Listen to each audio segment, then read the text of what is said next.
Non.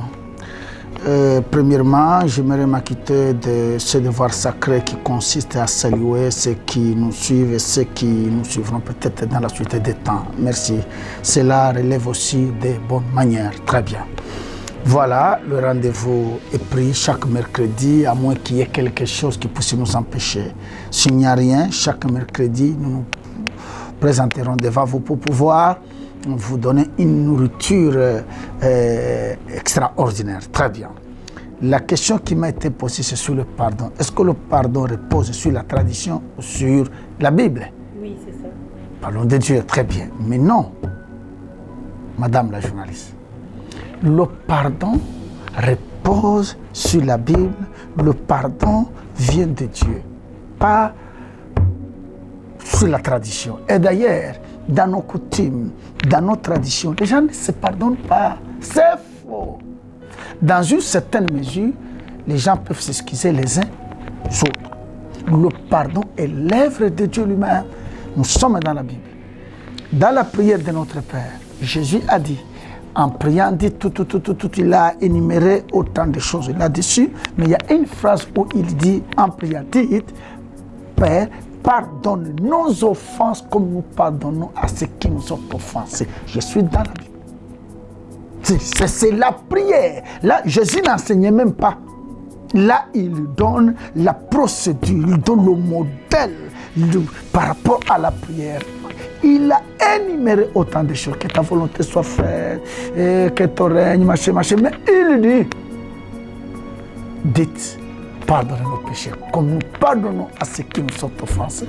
Alors, comment dire que le pardon repose sur la tradition? Et pourtant, dans nos traditions, c'est l'hypocrisie. Il n'y a pas le pardon. Ce n'est que par Dieu qu'on peut pardonner quelqu'un. Si Dieu n'est pas avec une personne, c'est impossible qu'un homme ayant une nature pécheresse, qui est la nature adamique, et que l'homme parvienne à pardonner quelqu'un. C'est pratiquement impossible. Et donc le pardon repose sur la Bible. Le pardon est l'œuvre du Seigneur.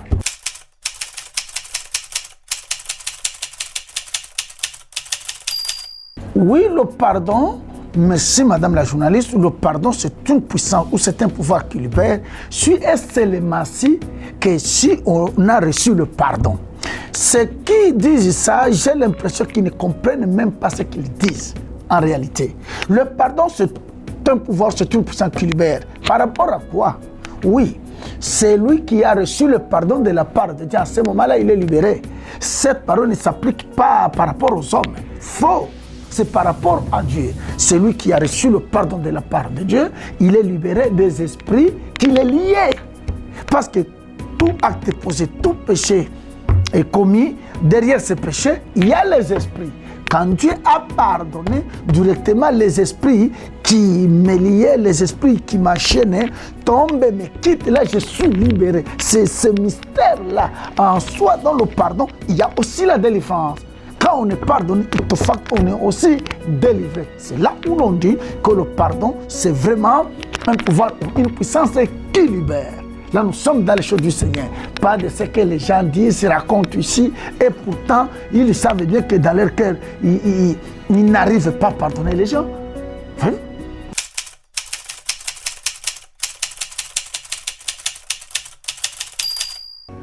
La personne refuse d'accorder le pardon à son prochain, à son frère. Mais là, en ce moment-là, Dieu dans sa souveraineté, Dieu dans sa préscience, il récupère la situation. Parce que c'est Dieu qui pardonne. Si bien qu'il pouvait passer par mon frère pour que celui-ci m'accorde son pardon, ce n'est même pas lui. Si lui ne comprend pas cette notion-là, cet enseignement du pardon, il refuse, ok, là, à ce moment-là, Dieu qui veut sauver quelqu'un, Dieu passe outre, il pardonne, et la personne, quand la personne meurt, elle est sauvée. Voilà.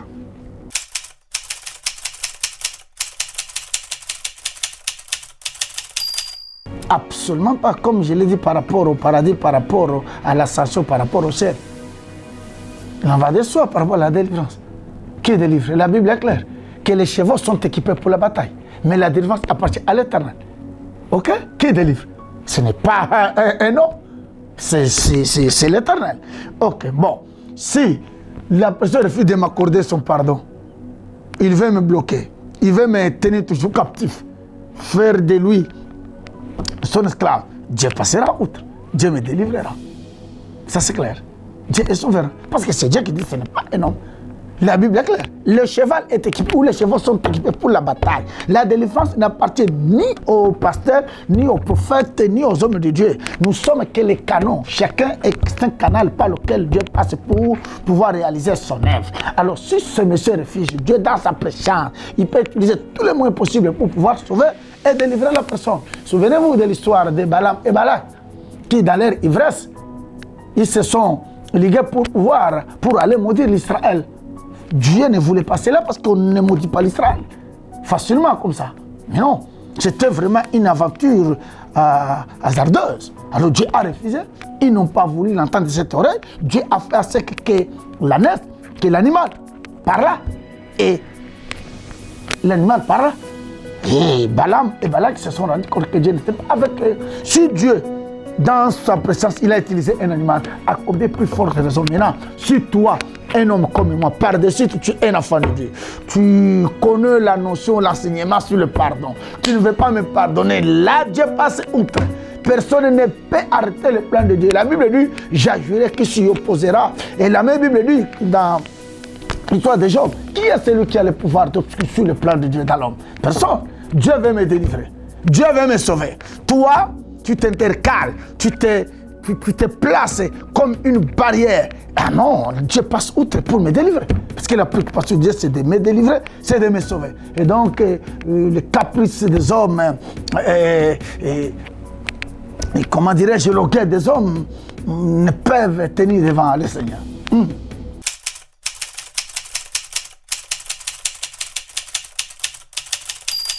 Ah, si dans ce cas-là, en ce moment-là, c'est pour ça dépend du degré du péché que celui-ci a commis.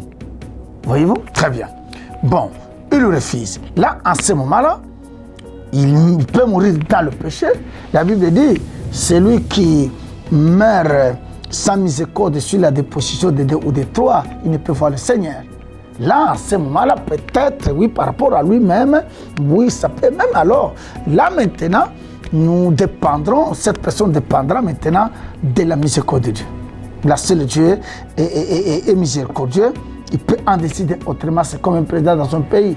Quand on a condamné quelqu'un, le pouvoir de gracier et d'amnistier quelqu'un, c'est le pouvoir dépendre du président de la République. Il ne dépend plus ni du magistrat qui a fait son travail.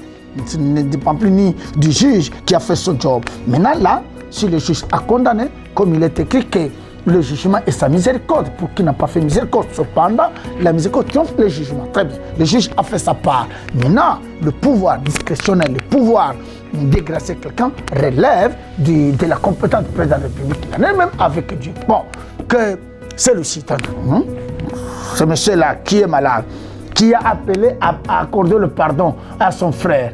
Bon, s'il le refuse, bon, est-ce qu'il peut mourir dans le péché? Je dis oui. Est-ce qu'il peut recevoir le pardon? Je dis aussi oui. Tout dépendra de Dieu lui-même.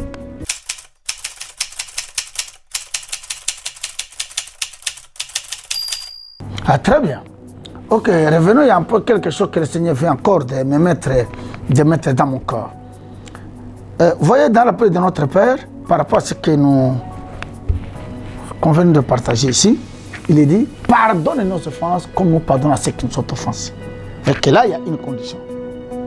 C'est lui qui veut à ce qu'il soit pardonné, il doit premièrement pardonner. Il est appelé d'accorder le pardon à l'autre. Pardonne comme nous pardonnons.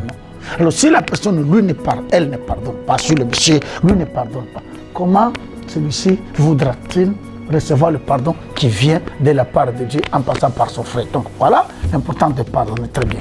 Y a-t-il combien? Il y a 7 sortes de pardon. Il y a le pardon par la grâce, il y a le pardon par la foi, il y a le pardon par réparation, il y a le pardon par expiation. Vous voyez-vous? Et cette semaine, je pense que Dieu est aidant. Je vais du secret, je vais ouvrir toutes sortes de pardons. Souvenez-vous qu'il est écrit dans la Bible. On lui a posé la question du Seigneur. Si quelqu'un t'a fait du mal, a péché contre toi, tu lui pardonneras combien de fois? Jésus qui dit, on lui dit 7 fois, il dit non. 7 fois 7 par jour, ce qui nous fera 49. Vous voyez-vous, par jour. La personne commet l'erreur, commet le péché, tu lui pardonnes, il revient.